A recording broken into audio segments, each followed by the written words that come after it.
Bună, sunt Ludmila și te invit la rubrica Zbor cu High Sky. Zbor Media oferă bilete de avion ale companiei aeriene High Sky spre destinații precum Dublin, Moscova, Paris și Frankfurt. High Sky este o companie aeriană nouă, dar care oferă o multitudine de oportunități pentru care se merită să o alegi, iar motivul principal este costul avantajos al biletelor de avion. Să vedem ce oferte avem pentru următoarea perioadă spre destinațiile operate de High Sky.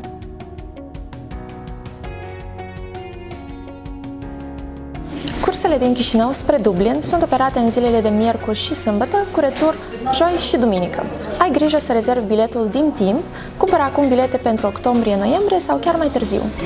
La procurarea biletelor de pe Zbor Media, beneficiezi și de un program de bonusuri. Pentru aceasta, creează-ți cont și pentru fiecare bilet achitat îți returnăm 1% din valoarea acestuia, bani pe care îi poți utiliza pentru următoarele zboruri. Iar pentru prima rezervare primești 2500 de puncte bonus, echivalentul a 25 de euro. Spre destinația Dublin avem următoarele prețuri.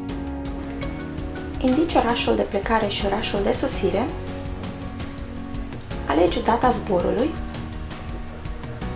și apeși butonul Caută bilet.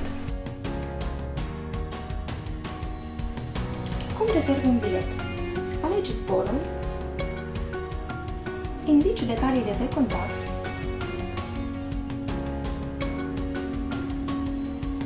indici numele, prenumele pasagerului,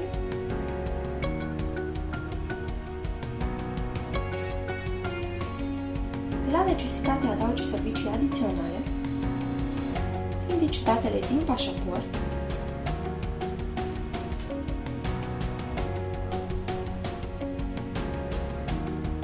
accepți termenii și condițiile și apeși butonul Rezervă.